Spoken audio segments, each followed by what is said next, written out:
I'd like to take you on a sensory journey back to the end of the 19th century. Place yourself in a home, standing in seas of cornfields, its nearest neighbor miles away.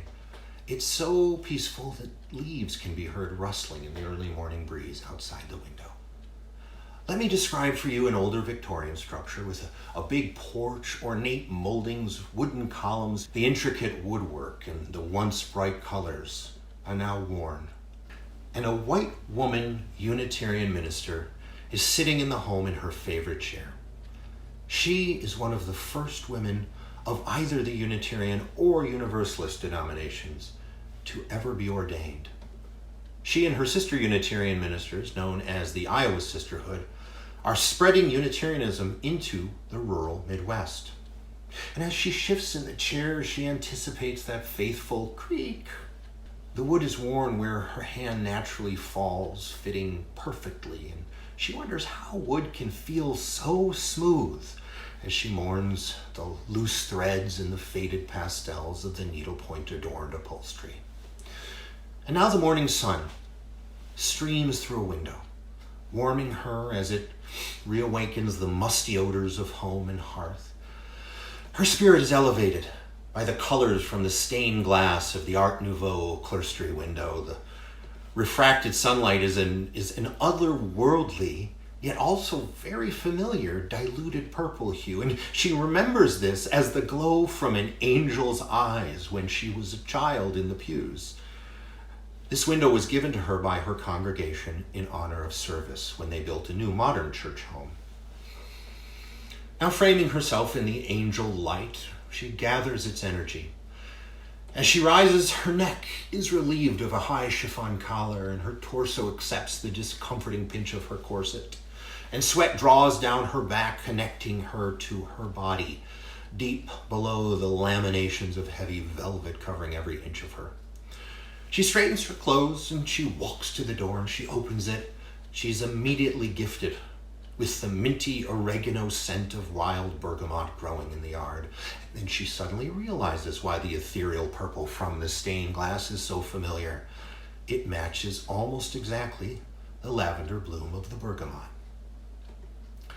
This is a Sunday morning in the Midwest territory of a young America right before the turn of the 20th century. Now, in the urban centers of the East, transformed by the Industrial Revolution, Unitarian leadership is entirely patriarchal. But here, in the yet unsettled rural expanses of the American frontier, it is women ministers who are doing the arduous work of spreading the faith. Without commensurate remuneration or commensurate recognition, they are guided by their Unitarian values and motivated by the promise of the heavenly vision of liberal religion. Reverend Mary Safford, the founder of the Iowa Sisterhood, was succinct when she wrote, quote, "The liberal church today is to be obedient to its heavenly vision. Not only must we proclaim the saving truths we hold, but we must also strive to build up these truths in our own lives and in the lives of others." The minister on this morning surprises herself with a long, loud sigh as she breathes out her work week. She steps through the portico toward her carriage. She is reset. She is enlivened, anticipating her charge to feed the spirits of her flock with worship of what their newly adopted Unitarian statement of faith calls the love with which our souls commune. Today, that same love is restated as the interdependent web of all existence. In order to worship this love, it serves us well to commune with those souls of our ancestors who sowed the seed for our faith in so many ways. They believed that to love the good and to live the good is the supreme thing in religion. They believe that reason and conscience are final authorities in matters of religious belief. They believe that all things work together for the victory of the good, and that we ought to join hands and work to make the good things better and the worst good, counting nothing good for self that is not good for all. And, as previously stated, they worshipped one and all that love with which our souls commune. These same sentiments are found in our current principles. They align. If we can also align with the spirit of strength, courage, and perseverance of the likes of Reverends Mary Safford, Caroline Bartlett Crane, Florence Buck, Marion Murdoch, and Eleanor Gordon, we too can lead our faith into new territories. Now, I began with this sensory temporal journey in hopes of facilitating this type of alignment, the communion with ancestral souls on a personal level. In the 21st century, for me at least, and likely others, ancestors are imagined through such distance that it renders them practically unrelatable. But the truth is, however, we are them, and they are us. I am the preacher whose sage words will nourish her congregation. You are the congregant and the lay leader who works against all odds to support our beloved faith as the country grows. We are all no more and no less human than our ancestors, and only with that understanding can we embody the lessons they brought forward. So as we rise daily in our own homes for church work, let's feel the very same mundane humanity they felt, overwhelmed and excited, anticipating the mighty spirit work yet to be done. Because connecting directly into the imagined home of a strong propagator of our faith, relating on this corporeal level, realizing they had challenges as well, realizing they were fallible like we are, realizing they faced each new day just as we do. It facilitates an ability to travel with them and join their spirit. It enables us to know that if they did the work, which they did, we too have the capacity to do the work that must be done. Now, it may seem that given the 1880s was a time of significant struggle, that the distance can't authentically be spanned. I disagree. Many of our struggles are very different than the Iowa Sisterhood, but certain struggles we still confront over a century later. They too dealt with sexism, for instance. They led congregations, yet they did not have the right to vote for reason of their gender. The day this particular minister left for worship was only a few years following Supreme Court's rulings legalizing segregation or slavery in yet another incarnation, despite the 13th Amendment and the Emancipation Proclamation, and perpetuated America's long-established caste system, which violently dehumanizes African Americans. At the very moment this minister anticipated that first hymn of her beloved worship, the Code of Indian Offenses forbade Indigenous Americans from practicing their religion at all. Though progress has definitely been made, the 21st century not only reels from the repercussions of centuries of prejudice and marginalization and a caste system which systematically and systemically dehumanized our fellow Americans, but we live with that same system insidiously transformed. And it may also seem that at the turn of the 20th century, there was this sense of adventure and excitement, and we're building a growing faith and we're building a growing nation with which we can no longer relate. I would contest that assumption as well. Just as the Iowa Sisterhood confronted the physical frontier with the charge of tenaciously building homesteads of Unitarian faith as they envisioned them, we too are setting out into an unknown expanse right now. It is one with as much risk of danger, yet also just as much or more fertile soil on which to support life and foster love. Between 1880 and 1930, the 21 women of the Iowa Sisterhood changed the course of Unitarianism by building welcoming churches and promoting a theology of the universal love and justice that demanded freedom for all, and they moved the needle. And if we harness that tenacity the Iowa Sisterhood showed, we too can move the needle even further. We can shepherd our faith into a future that will see our country and Unitarian Universalism grow and prosper, transformed by sowing the seeds of liberation for all. There's a final lesson in this story, a much more sobering lesson. After the Iowa Sisterhood tamed the feral wilderness of the Midwest for decades, the patriarchy that controlled the denomination in the East pilfered their gains and squandered their talents. They drove out these most valuable women ministers of Unitarianism in a ridiculous effort to make the faith more, quote, manly. And consequently, the Iowa Sisterhood, they redirected their passion for justice through faith away from the church. They continued their theologically supported work for freedom and love, eventually helping to achieve significant legislative and societal reform.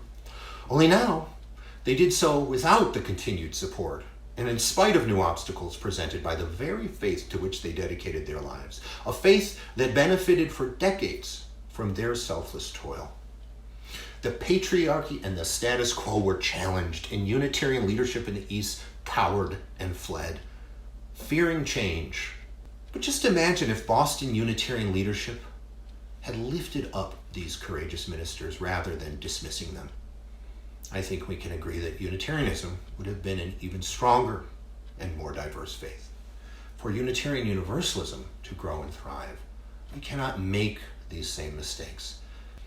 As a faith community, we must nurture and promote those leading us into transformative change today, regardless of how uncomfortable it may make some of us feel or how it challenges the status quo and those of us with privilege. Yes, the work that frees us all will also put many ill at ease as it progresses. We of privilege specifically must lose our fragility and step aside or support as these ministers persevere in the face of the difficult and painful process of bending along with the arc of the moral universe. So who are the 21st century Iowa Sisterhood doing the unrelenting work of liberation through faith? We're not all ordained ministers, eloquent orators, or skilled organizers and managers, shepherds of congregational growth.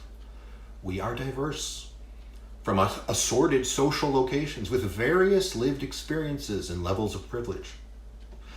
Yet our collective Unitarian Universalist theology, being one of the priesthood of all believers, means that regardless of how we identify or our individual talents, we are all ministers. It's just for us to attend to our own inspiration, where our personal ministry lives. We are the committee members who fight for initiatives against all odds. We are the board governors who shape the mission guided by a combination of fiscal responsibility and liberation theology. We are the community ministers that treat our earth with no less love than we have for our own children. We are the youth who will tolerate nothing less than a truly equitable society.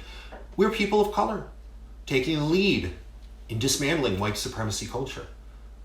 And although, no, we are not as diverse as we would like, ministers from marginalized communities are on the pulpit, in the pews, participating in small group spaces, and occupying every space of our organization and our congregations. And those of us with privilege must support them or move aside, as I said, so that the seeds they have and are planting will blossom and thrive. We too are the white allies harnessing our privilege to support that effort. We are congregants from all backgrounds who believe in the liberating power of sacred worship and ritual. We are all, in our own way, the spreaders of our faith. And the fact is, we are still predominantly a white faith, swimming in white supremacy culture with all the prejudice and inequity that brings.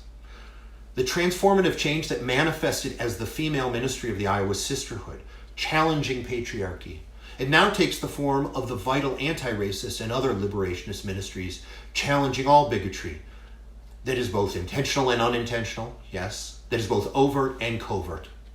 Unitarian Universalism in the 21st century will only succeed by supporting the myriad anti-racist, anti-bigotry ministries and all inspired transformative ministries wherever and however they exist. Today our challenge is somewhat reversed. Our leadership is supporting courageous action toward liberation. Therefore, as members of the faith, our charge is to follow their lead. They give us guidance with our 8th Principle Project and the report Widening the Circle of Concern and many other amazing initiatives. Our beloved Unitarian Universalism can realize Reverend Mary Safford's call to be obedient to the heavenly vision of liberal religion, a call to which the Iowa Sisterhood dedicated their lives, if we are obedient to the earthly vision to which we dedicate our lives today. Back in 1889, the minister leaves her home, boards her carriage, bound for church where she will build our denomination. Honor her struggle and her accomplishments as you too rise to, quote, proclaim the saving truths we hold and build up these truths in your life and in the lives of others, end quote. If we promote and nurture the important ministries, the ministries that challenge us, the ministries that liberate us, we can lead the world into a future of love with which all souls can indeed commune.